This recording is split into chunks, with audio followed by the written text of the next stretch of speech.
إن الحمد لله نحمده ونستعينه ونستغفره ونعوذ بالله من شرور أنفسنا ومن سيئات أعمالنا من يهده الله فلا مضل له ومن يضلل فلا هادي له وأشهد أن لا إله إلا الله وحده لا شريك له وأشهد أن محمدا عبده ورسوله أما بعد فإن خير الحديث كتاب الله وخير الهدي هدي محمد صلى الله عليه وسلم وشر الأمور محدثاتها وكل محدثة بدعة وكل بدعة ضلالة وكل ضلالة في النار فأعوذ بالله السميع العليم من الشيطان الرجيم بسم الله الرحمن الرحيم قاف والقرآن المجيد بل عجبوا أن جاءهم منذر منهم فقال الكافرون هذا شيء عجيب أإذا متنا وكنا ترابا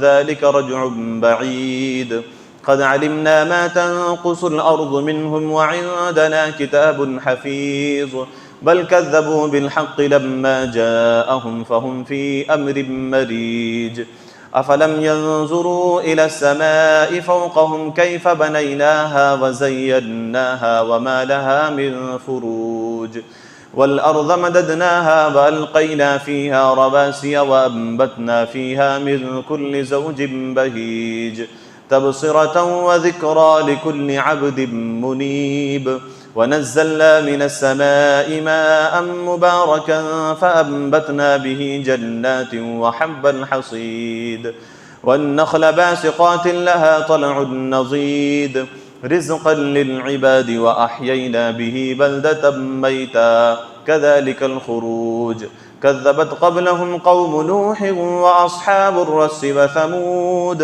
وعاد وفرعون وإخوان لوط وأصحاب الأيكة وقوم تبع كل كذب الرسل فحق بعيد أفعينا بالخلق الأول بل هم في لبس من خلق جديد. حاضرین جمعہ، تمام قسم کی تعریفات، توصیفات، بڑائی، بزرگی، کبریائی اللہ وحدہ لا شریک کے لیے لائق و زیبا و سزاوار ہے، جو سارے جہانوں کا خالق و مالک ہے، مربی ہے، پالنہار ہے۔ درود و سلام نازل ہو نبی کریم جناب محمد رسول اللہ صلی اللہ علیہ وسلم پر، اللہم صلی وسلم وبارک علیہ۔ میرے بھائیوں، بزرگوں، پیارے بچوں اور اسلامی ماؤں اور بہنوں،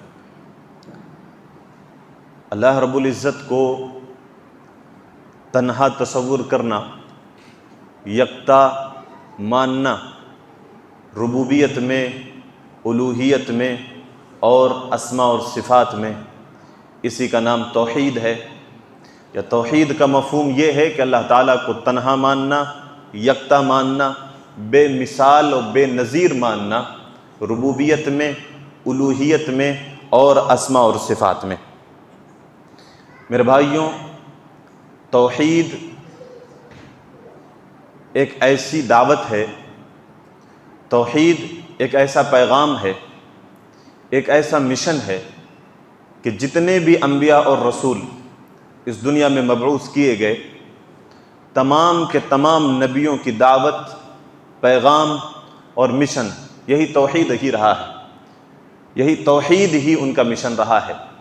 تمام نبیوں نے، تمام رسولوں نے ابتدا یہیں سے کی ہے، توحید سے ہی، کہ اللہ تعالیٰ کو ایک منوانا، ربوبیت میں، الوہیت میں اور اسماء و صفات میں، کہ تمام اختیارات، تمام تصرفات، تمام قسم کی تدبیریں، سارا کچھ اللہ تعالیٰ کے اختیار میں ہے، وہی اکیلا مالک ہے۔ اور تمام عبادتیں، زبانی ہو یا اسی طرح سے بدنی عبادتیں ہوں، ہر طرح کی عبادتیں چاہے مالی ہوں، ہر طرح کی عبادتوں کا مستحق صرف اور صرف اللہ تبارک و تعالیٰ ہے۔ اور اسی طرح سے اللہ تعالیٰ کے کچھ پیارے پیارے نام ہیں، بہترین نام ہیں، جنہیں اللہ تعالیٰ نے اپنے لیے منتخب فرمائے ہیں، کچھ اللہ تعالیٰ نے بیان فرمائے ہیں، کچھ رسول اللہ صلی اللہ علیہ وسلم کے زبانی بیان فرمائے ہیں۔ ان ناموں کو بلا تمثیل اور بلا کیفیت کے ماننا اور منوانا، یہی نبیوں کا مشن رہا ہے۔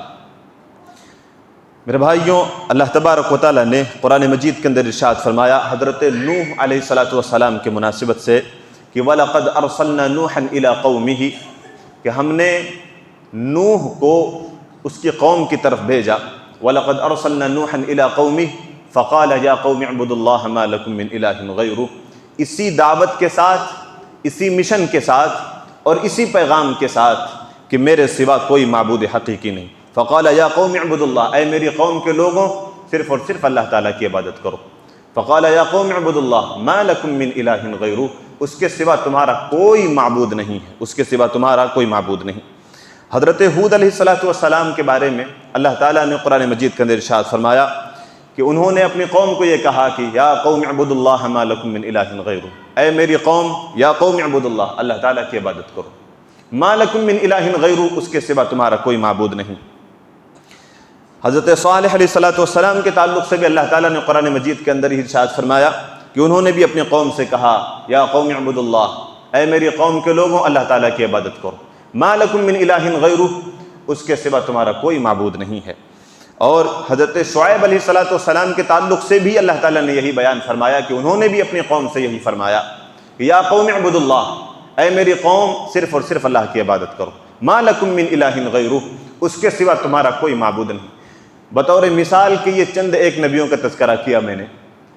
اللہ تبارک و تعالیٰ نے جتنے بھی نبی اور رسول بھیجے ہیں سارے ہی نبیوں نے یہیں سے ابتدا کی ہے، توحید ہی کی دعوت دی ہے اور تمام نبیوں کا مشن یہی رہا ہے. تو یہ بطور مثال چند ایک نبیوں کا نام ہم نے آپ کے سامنے ذکر کیا. حالانکہ اللہ تعالیٰ نے قرآن مجید کے اندر دو ٹوک الفاظ میں سارے نبیوں کے دعوت کے تعلق سے کیا فرمایا کہ وَمَا أَرْسَلْنَا مِن قَبْلِكَ مِن رَّسُولٍ إِلَّا نُوحِي إِلَيْهِ، کہ ہم نے جتنے بھی نبی بھیجے ہیں، جتنے بھی رسول بھیجے ہیں، ان کی طرف یہی وحی کی ہے، یہی پیغام دیا ہے أَنَّهُ لَا إِلَٰهَ إِلَّا أَنَا فَاعْبُدُونِ، أَنَّهُ لَا إِلَٰهَ، یہ کہ کوئی معبود نہیں، لا الہ الا انا فاعبدون، سوائے میرے کوئی معبود نہیں ہے، بس تم میری ہی عبادت کرو. جتنے بھی ہم نے نبی اور رسول بھیجے ہیں ان سارے نبیوں اور رسولوں کو اسی پیغام کے ساتھ بھیجا ہے، یہی وحی کی ہے ان کے اوپر کہ تمہارا کوئی معبود نہیں ہے سوائے میرے، لہذا تم صرف اور صرف میری ہی عبادت کرو. میرے بھائیوں، توحید اتنی خاص بات ہے کہ اس کی بے شمار فضیلتیں ہیں. کوئی شخص توحید کا اقرار کیے بغیر اپنے آپ کو مسلمان نہیں کہہ سکتا ہے.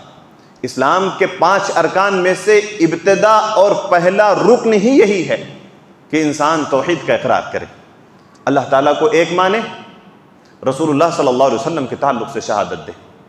تو یہ پہلا ہی رکن ہے توحید. اسلام کے ارکان میں سے پہلا رکن یہی ہے کہ انسان توحید کا اقرار کرے.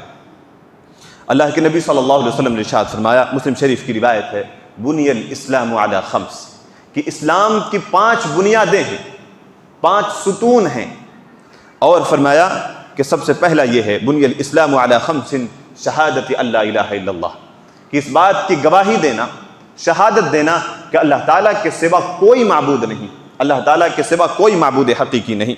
وَأَنَّ مُحَمَّدٌ رَّسُولُ اللَّهِ، اور محمد صلی اللہ علیہ وسلم اللہ کے رسول ہیں. یہ بخاری اور مسلم کی روایت ہے.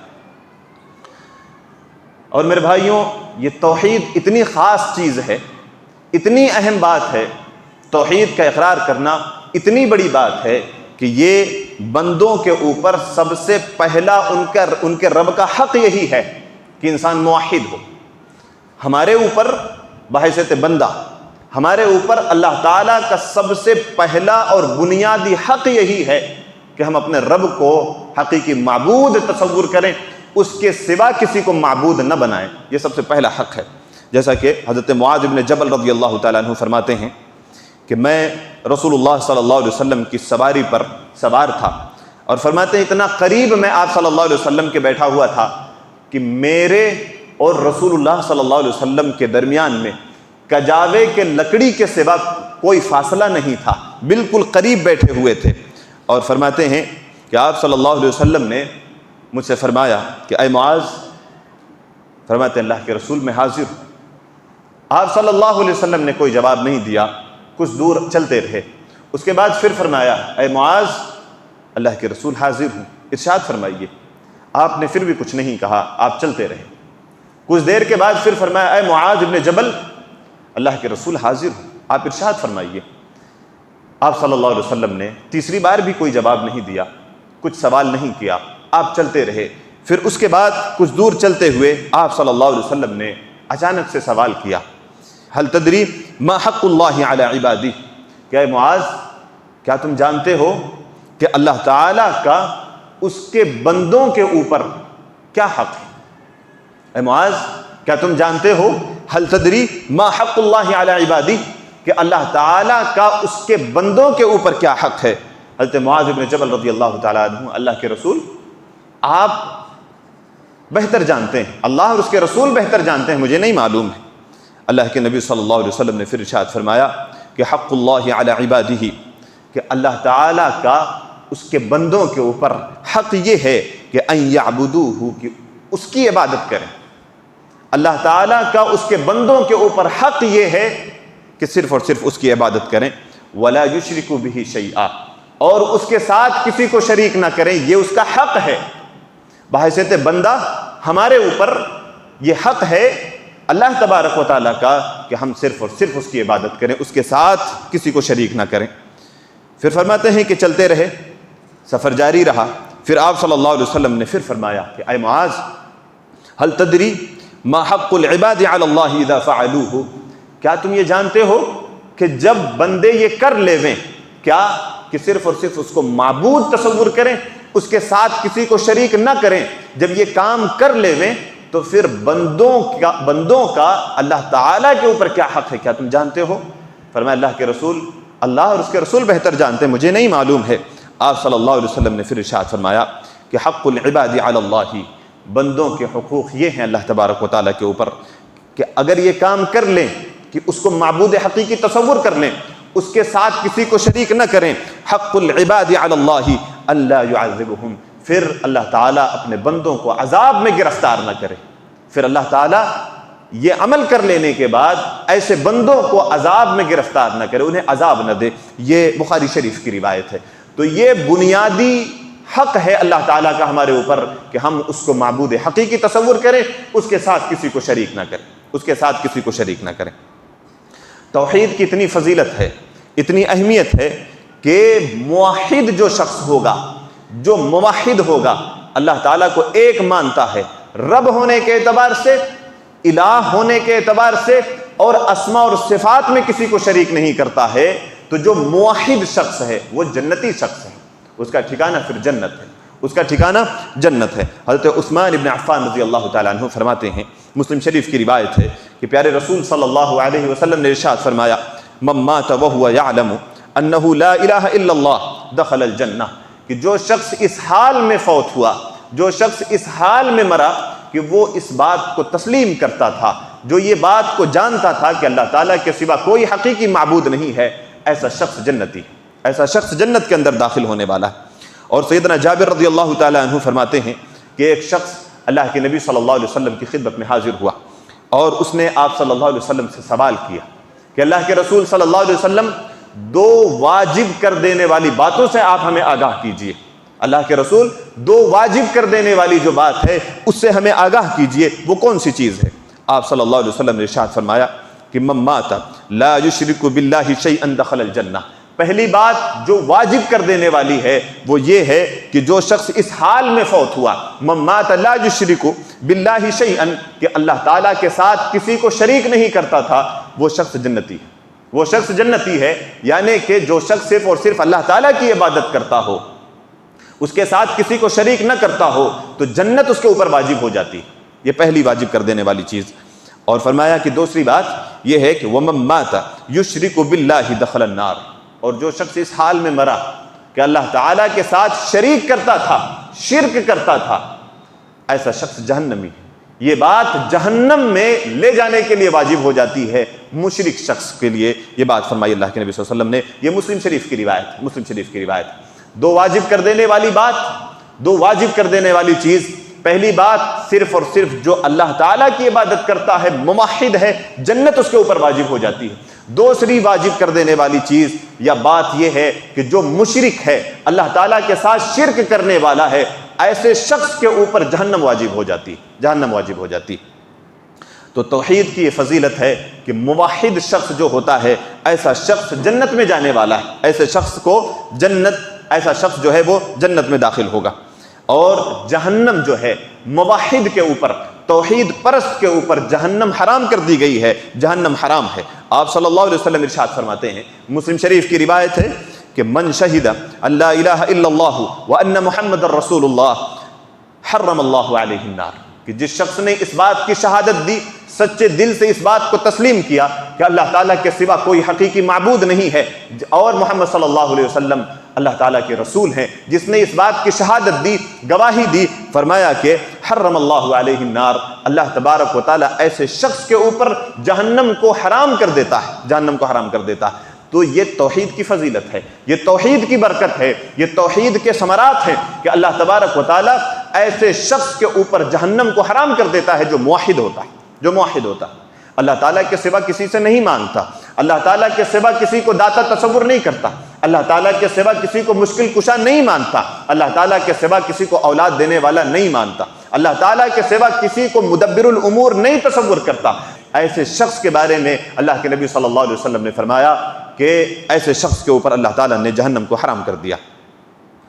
اور توحید کی کتنی فضیلت ہے، توحید کے کیا ثمرات ہیں، توحید کے کیا فوائد ہیں، اس تعلق سے اللہ کے نبی صلی اللہ علیہ وسلم کی شفاعت نصیب ہوگی ایسے لوگوں کو جو موحد ہیں، جو موحد ہیں، اللہ تعالیٰ کی صرف عبادت کرتے ہیں، اللہ تعالیٰ ہی کو صرف مشکل کشا تصور کرتے ہیں، ایسے لوگوں کے تعلق سے اللہ کے نبی صلی اللہ علیہ وسلم شفاعت کریں گے کل قیامت کے دن۔ بخاری شریف کی روایت ہے، حضرت ابو ہریرہ رضی اللہ تعالیٰ عنہ فرماتے ہیں کہ میں نے اللہ کے رسول صلی اللہ علیہ وسلم سے پوچھا کہ اللہ کے رسول بھلا یہ بتلائیے کہ آپ کی شفاعت کا حقدار کون ہوگا، کس کو آپ کی شفاعت نصیب ہوگی، ایسے خوش نصیب کے بارے میں ہمیں آپ آگاہ فرمائیے۔ اللہ کے نبی صلی اللہ علیہ وسلم نے ارشاد فرمایا، اے ابو ہریرہ میں یہ جانتا تھا کہ یہ سوال تمہارے سوا کوئی نہیں کرے گا، کیونکہ حدیثوں کے تعلق سے تمہارے اندر جو لالچ ہے، جو حرص ہے، مجھے یہی امید تھی کہ تمہارے سوا اس کے بارے میں کوئی سوال نہیں کرے گا۔ پھر اللہ کے نبی صلی اللہ علیہ وسلم نے ارشاد فرمایا کہ جو شخص سچے دل سے، خلوص دل سے لا الہ الا اللہ کا اقراری ہوگا، کہنے والا ہوگا، ایسے شخص کے حق میں شفاعت کروں گا، ایسے شخص کے حق میں شفاعت کروں گا۔ اور ایک دوسری روایت کے اندر اللہ کے نبی صلی اللہ علیہ وسلم نے ارشاد فرمایا کہ میری شفاعت ہر اس شخص کے لیے ہوگی، ہر اس شخص کے لیے ہوگی جو لا الہ الا اللہ کا اقراری ہوگا اور مشرک نہیں ہوگا، شرک کرنے والا نہیں ہوگا، شرک سے اپنے دامن کو بچا کر کے رکھے گا، اپنے عقائد و نظریات میں شرک کی آمیزش برداشت نہیں کرے گا، ایسے شخص تک میری شفاعت پہنچے گی اور اس کو فائدہ حاصل ہوگا۔ تو یہ توحید کی باتیں ہیں، یہ توحید کے ثمرات ہیں کہ اللہ کے نبی صلی اللہ علیہ وسلم شفاعت کریں گے ایسے شخص۔ ہو سکتا ہے کہ موحد شخص ہو لیکن گنہگار ہو، موحد شخص ہو لیکن گنہگار ہو، گناہ اس سے ہو جاتا ہو، لیکن اسی توحید کی برکت کی وجہ سے اللہ تبارک و تعالیٰ جو ہے ایسے شخص کو جہنم سے نکال کر کے پھر جنت کے اندر داخل فرمائے گا۔ اللہ کے نبی صلی اللہ علیہ وسلم ارشاد فرماتے ہیں، ترمذی شریف کی روایت ہے کہ مجھے یہ اختیار دیا گیا کہ ساری امت کا آدھا یعنی آدھی امت میری جنت کے اندر داخل ہو جائے، یہ اختیار دیا گیا، یا مجھے شفاعت کرنے کا موقع دیا جائے۔ اللہ کے نبی صلی اللہ علیہ وسلم نے فرمایا کہ میں نے دوسرے آپشن کو چنا، یعنی کہ میں شفاعت کروں گا، میں اللہ تعالیٰ کے حضور مانگوں گا، سوال کروں گا۔ اور اللہ کے نبی صلی اللہ علیہ وسلم نے فرمایا ہر اس شخص کو میری شفاعت فائدہ پہنچائے گی جو موحد ہوگا، گرچہ وہ گنہگار ہو، گرچہ وہ مجرم ہو، لیکن اگر موحد ہے تو اس کو میری شفاعت فائدہ پہنچائے گی۔ تو یہ اللہ کے نبی صلی اللہ علیہ وسلم کی شفاعت پانے کا بہترین نسخہ ہے کہ انسان موحد بن کر کے رہے، شرک سے اپنے دامن کو بچا کر کے رکھے، شرک کی آمیزش سے اپنے آپ کو بچا کر کے رکھے۔ توحید اس مناسبت سے تین قسمیں ہوتی ہیں توحید کی، ربوبیت، الوہیت اور اسماء و صفات۔ تین قسمیں بنیادی طور پر توحید کی ہوتی ہیں کہ ربوبیت سے مراد یہ ہے کہ انسان اللہ تعالیٰ کو رب مانے، رب تصور کرے، تمام افعال میں، تمام تصرفات میں، تمام معاملات میں اللہ تعالیٰ کو یکتا مانے اور یکتا تصور کرے۔ اللہ تبارک و تعالیٰ قرآن مجید کے اندر ارشاد فرماتا ہے کہ قُلْ مَن يَرْزُقُكُم مِّنَ السَّمَاءِ وَالْأَرْضِ، اے نبی آپ سوال کیجئے، اے نبی آپ پوچھئے ذرا کہ تمہیں زمین و آسمان سے رزق کون دیتا ہے، اور میں آپ کو بتلا دوں کہ یہ وہ قسم ہے توحید ربوبیت کی، یہ وہ قسم ہے کہ اس کہ اقراری تو مشرکین مکہ بھی تھے، مشرکین مکہ بھی اس کے انکاری نہیں تھے، رب مانتے تھے اللہ تعالیٰ کو، رب مانتے تھے اللہ تعالیٰ کو، لیکن شرک کیا کرتے تھے۔ قُلْ مَن يَرْزُقُكُم مِّنَ السَّمَاءِ وَالْأَرْضِ، کہ ذرا آپ ان سے سوال کیجئے، جو یہ آپ کے منکر ہیں، میرے منکر ہیں، مجھے نہیں مانتے یا آپ کی نہیں سنتے، میری نہیں سنتے ہیں، آپ ذرا ان سے سوال کیجئے کہ تمہیں ذرا یہ بتلاؤ کہ زمین و آسمان سے رزق تمہیں کون فراہم کرتا ہے۔ اَمَّن يَمْلِكُ السَّمْعَ وَالْأَبْصَارَ، یہ کانوں کے اور آنکھوں کا یہ مالک کون ہے؟ وَمَن يُخْرِجُ الْحَيَّ مِنَ الْمَيِّتِ وَيُخْرِجُ الْمَيِّتَ مِنَ الْحَيِّ، اور ذرا یہ بھی بتلاؤ کہ مردے سے زندہ کو اور زندے سے مردہ کو کون نکالتا ہے، ذرا یہ اس سوال کا جواب دو۔ اور فرمایا کہ وَمَن يُدَبِّرُ الْأَمْرَ، اور یہ بتلاؤ کہ یہ تمام معاملات جو چل رہے ہیں اس کی تدبیر کون کرتا ہے، یہ تصرفات کس کے اختیار میں ہیں۔ وَمَن يُدَبِّرُ الْأَمْرَ فَسَيَقُولُونَ اللَّهُ، ضرور یہ جواب دیں گے، یہ کہیں گے کہ یہ سارے معاملات تو اللہ تعالیٰ کے ہیں، یہ سارے معاملات تو اللہ تعالیٰ کے ہیں۔ فَسَيَقُولُونَ اللَّهُ فَقُلْ أَفَلَا تَتَّقُونَ، تو جب اس بات کی اقراری ہو، جب یہ کہتے ہو، یہ مانتے ہو، تسلیم بھی کرتے ہو کہ اللہ تعالیٰ ہی ان سارے امور کا انجام دینے والا ہے، تو تم کو ڈر نہیں لگتا؟ اللہ تعالیٰ کے ساتھ شرک کرتے ہو، اللہ تعالیٰ کے ساتھ کسی اور کو غوث اعظم تصور کرتے ہو، تمہیں ڈر نہیں لگتا؟ جب یہ مانتے ہو کہ یہ سارے معاملات اللہ تعالیٰ کرتا ہے، تمام تدبیر صرف اور صرف اللہ تعالیٰ کے اختیار میں ہے، تصرفات اللہ تعالیٰ کے اختیار میں ہے، تو پھر کسی کو مشکل کشا تصور کرتے ہو، حاجت روا تصور کرتے ہو، کسی کو غریب نواز تصور کرتے ہو، غوث اعظم کا خطاب کسی کو دے رکھا ہے اللہ کو چھوڑ کر کے، تو تم ڈرتے نہیں ہو؟ تم ڈرتے نہیں ہو اللہ تعالیٰ کو چھوڑ کر کے جب تم یہ سارے عقائد رکھتے ہو؟ ڈرنا چاہیے، ڈرنا چاہیے۔ تو مشرکین مکہ بھی اس بات کے اقراری تھے، توحید ربوبیت کے اقراری تھے۔ یہ بطور تمثیل، بطور مثال کے ایک آیت کریمہ میں نے آپ کے سامنے بیان کیا، ورنہ بہت ساری آیت کریمہ ایسی ہیں قرآن مجید کے اندر، احادیث صحیحہ موجود ہیں، احادیث کے ذخیرے کے اندر جو بے شمار دلائل مل جائیں گے اس تعلق سے، ربوبیت کے تعلق سے۔ اس میں تو کوئی جھگڑا ہی نہیں، اس میں تو کوئی جھگڑا ہی نہیں۔ رب تو تصور سبھی کرتے ہیں، آمیزش کرتے ہیں، ملاوٹ کرتے ہیں، اللہ تعالیٰ ہی کو نہیں مانتے، اللہ تعالیٰ کو بھی مانتے ہیں۔ اسی میں جا کر کے اختلاف پڑتا ہے اور لوگ جو ہے شرک میں مبتلا ہو جاتے ہیں۔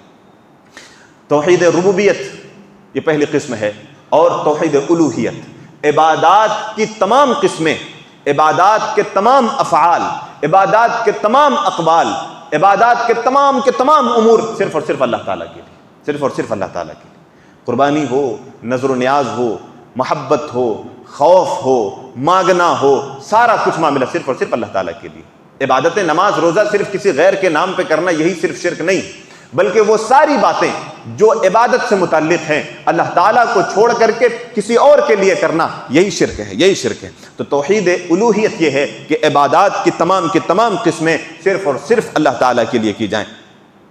جو شخص توحید الوہیت کا اقراری ہو، موحد اپنے آپ کو کہتا ہو، اس کے لیے ضروری ہے کہ وہ جب اس بات کا اقرار کر لے تو وہ اس بات کو مانے، اس بات کا یقین رکھے کہ داتا، دینے والا صرف اور صرف اللہ تعالیٰ ہے، نفع اور نقصان کا مالک صرف اور صرف اللہ تبارک و تعالیٰ ہے۔ دعا کرنی ہے اگر تو صرف اور صرف اللہ تعالیٰ سے ہی کرنی ہے، رسول اللہ صلی اللہ علیہ وسلم سے بھی نہیں کرنی، رسول اللہ صلی اللہ علیہ وسلم سے بھی دعا نہیں کرنی ہے۔ دعا صرف اور صرف اللہ تعالیٰ کا خاصہ ہے، دعا ہی عبادت ہے، دعا ہی عبادت۔ الدعاء هو العبادہ، اللہ کے نبی صلی اللہ علیہ وسلم نے فرمایا کہ دعا ہی عبادت ہے۔ اور ایک دوسری روایت کے اندر اللہ کے نبی صلی اللہ علیہ وسلم نے فرمایا الدعاء مخ العبادہ، کہ دعا عبادتوں کا مغز ہے، دعا عبادتوں کا مغز ہے۔ اللہ تعالیٰ کو چھوڑ کر کے کسی اور کے سامنے جھولی پھیلانا، اللہ تعالیٰ کو چھوڑ کر کے کسی اور کے سامنے دستے سوال دراز کرنا، بغیر کسی اسباب کے، بغیر کسی سبب کے، یہی تو شرک ہے، یہی تو عین شرک ہے کہ انسان شرک کر رہا ہے، اللہ تعالیٰ سے نہیں مانگ رہا، اللہ تعالیٰ کے سوا مانگ رہا ہے، اللہ تعالیٰ کے سوا کسی اور سے سوال کر رہا ہے۔ حاجت روا، مشکل کشا، دعائیں، سارا کچھ اللہ تعالیٰ سے، سارا کچھ اللہ تعالیٰ سے۔ امیدیں وابستہ کرنی ہو، امید لگانی ہو، صرف اللہ تعالیٰ سے امید لگائے انسان، صرف اللہ تعالیٰ ہی کا خوف دلوں کے اندر رکھے۔ ایک ہوتا ہے کہ فطری خوف، ایک ہوتا ہے فطری خوف، انسان کے سامنے شیر آ گیا، انسان ڈر جائے گا، یہ اس ڈر کے یہ الگ چیز ہے، یہ اس میں شامل نہیں ہے، یہ ایک فطری خوف ہے، اس کے سوا بغیر کسی سبب کے۔ شیر نہیں ہے سامنے، لیکن پھر بھی انسان ڈر رہا ہے کہ میں یہ کام کروں گا، فلاں پیر سے میں نے جو ہے وعدہ کر رکھا ہے، وہ ناراض ہو جائے گا، اس کو پتہ چل جائے گا، اس طرح کا خوف نہیں۔ اللہ تعالیٰ نگراں ہے، اللہ تعالیٰ دیکھ رہا ہے انسان کو، اللہ تعالیٰ کے فرشتے نوٹ کر رہے ہیں۔ انسان کے دل کے اندر یہ خوف ہونا چاہیے۔ اس طرح کا خوف بغیر دیکھے، دور بیٹھے ہوئے کسی اور کے تعلق سے انسان یہ عقیدہ رکھتا ہے کہ اس کو میرے سارے اعمال کی خبر رہتی ہے، وہ سن رہا ہے، وہ دیکھ رہا ہے، اس کو خبر ہو جاتی ہے اور لوگ اس کو بتلا دیتے ہیں۔ اس طرح کے عقائد رکھنا، اس طرح کے نظریات رکھنا، یہ ساری چیزیں یہ عبادت ہے۔ بغیر دیکھے، بغیر سامنے موجود ہوئے آدمی یہ عقیدہ رکھے کہ اس کی خبر ہو جاتی ہے ان کو، اور فلاں پیر ہیں، فلاں فقیر ہیں، یا کوئی فلاں ہے، اس کے تعلق سے دل کے اندر خوف رکھنا، یہ خاصہ صرف اور صرف اللہ تعالیٰ کے لیے۔ اللہ تعالیٰ سے ڈرا جائے، اللہ تعالیٰ سے ڈرا جائے، اس کے سوا کسی سے نہیں۔ تو صرف اور صرف خوف کس سے؟ اللہ تعالیٰ سے۔ توکل، بھروسہ اللہ تعالیٰ کے اوپر۔ اللہ تبارک و تعالیٰ نے قرآن مجید کے اندر اہل ایمان کا یہ وصف بیان فرمایا ہے، اہل ایمان کی یہ صفت بیان فرمائی ہے، ان کی کوالٹی یہ بتلائی ہے کہ وہ توکل صرف اور صرف اللہ تعالیٰ کے اوپر کرتے ہیں، اس کے سوا کسی پر توکل اور بھروسہ نہیں کرتے۔ نظر و نیاز کرنا یہ عبادت ہے، یہ عبادت ہے، اور یہ صرف خاصہ اللہ تبارک و تعالیٰ کا ہے۔ اللہ تبارک و تعالیٰ کا خاصہ ہے کہ اس کے لیے عبادت کی جائے۔ اور جانور ذبح کرنا، کسی کے نام پر جانور ذبح کرنا، اللہ کو چھوڑ کر کے کسی اور کا تقرب حاصل کرنے کے لیے، کسی اور کے خوف سے جانور ذبح کرنا، گرچہ بسم اللہ اللہ اکبر ہی کہہ کر کے کیا جائے، لیکن نیت اور ارادہ یہ ہو کہ اس جانور کے ذریعے سے یا اس قربانی کے ذریعے سے میں کسی کا تقرب چاہ رہا ہوں اللہ تعالیٰ کو چھوڑ کر کے، یہ عین شرک ہے، یہ عین شرک ہے۔ اور یہ عبادت ہے کہ انسان صرف اور صرف جانور اللہ تعالیٰ کے نام پر ذبح کرے۔ تو جانور کی قربانی کرنا یہ صرف اور صرف اللہ تبارک و تعالیٰ کے لیے ہے، اس کے سوا کسی اور مقصد کے لیے، تقرب الی اللہ کے سوا کسی اور کے تقرب حاصل کرنے کے لیے جانور ذبح کرنا یہ شرک ہے، یہ شرک ہے۔ تو جو شخص توحید کا اقراری ہو، موحد اپنے آپ کو کہتا ہو، وہ جانور بھی ذبح صرف اور صرف اللہ تعالیٰ کے لیے کرے گا۔ اللہ تبارک و تعالیٰ نے قرآن مجید کے اندر ارشاد فرمایا، ہر طرح کی عبادت صرف اور صرف اللہ تعالیٰ کا خاصہ ہے۔ قل ان صلاتی ونسکی ومحیای ومماتی للہ رب العالمین، اے نبی آپ کہیے کہ میری نماز، قل ان صلاتی ونسکی میری قربانی، قل ان صلاتی ونسکی ومحیای ومماتی للہ رب العالمین، میرا جینا مرنا سارا کچھ اللہ تبارک و تعالیٰ کے لیے ہے، اس کے سوا کسی کے لیے نہیں، سارا کچھ اللہ تبارک و تعالیٰ کے لیے۔ ایک دوسری جگہ پر اللہ تعالیٰ نے قرآن مجید کے اندر ارشاد فرمایا، یا ایھا الناس اعبدوا ربکم الذی خلقکم، اے لوگوں صرف اور صرف اللہ کی عبادت کرو۔ یا ایھا الناس اعبدوا ربکم الذی خلقکم، ایسے رب کی جس نے تمہیں پیدا کیا، جس نے تمہیں پیدا کیا۔ ذرا یہ بتلاؤ کہ اللہ تعالیٰ کے سوا کوئی اور ہے جس نے پیدا کیا ہے ہم کو، یا اور کسی کو، کسی اور نے پیدا کیا ہے؟ نہیں۔ یہ دعوت ہے اس بات کی کہ اپنے خالق کی عبادت کرنی ہے، اپنے ہی خالق کی عبادت کرنی، کسی اور کے لیے عبادت نہیں۔ اب عبادتوں میں ساری باتیں آ گئیں، نظر و نیاز، قربانی اور سارا کچھ آ گیا اس کے اندر۔ یا ایھا الناس اعبدوا ربکم الذی خلقکم والذین من قبلکم، اور اس رب کی عبادت کرو جس نے تم کو اور تم سے پہلے کے لوگوں کو بھی پیدا کیا ہے۔ ظاہر ہے کہ کون پیدا کرنے والا ہے؟ پیدا کرنے والا صرف اور صرف اللہ تبارک و تعالیٰ، اس کے سوا کسی اور کی عبادت نہیں کی جا سکتی۔ اور قرآن مجید کے اندر اللہ تعالیٰ ایک جگہ ارشاد فرماتا ہے، وَاتَّخَذُوا مِن دُونِهِ آلِهَةً، کہ لوگوں نے اللہ کو چھوڑ کر کے اس کے ماں سوا معبود بنا رکھے۔ وَاتَّخَذُوا مِن دُونِهِ آلِهَةً لَا يَخْلُقُونَ شَيْئًا، وہ کچھ بھی پیدا نہیں کرتے۔ اب یہ پتہ یہ چلتا ہے کہ معبود ہونے کے لیے اس آیت کریمہ سے پتہ یہ چلتا ہے کہ معبود ہونے کے لیے یہ پہلی شرط ہے کہ وہ پیدا کرنے والا ہو۔ وَاتَّخَذُوا مِن دُونِهِ آلِهَةً لَا يَخْلُقُونَ شَيْئًا، وہ کچھ بھی نہیں پیدا کرتے، وہ کچھ بھی نہیں پیدا کرتے، ایسوں کو انہوں نے معبود بنا رکھا ہے۔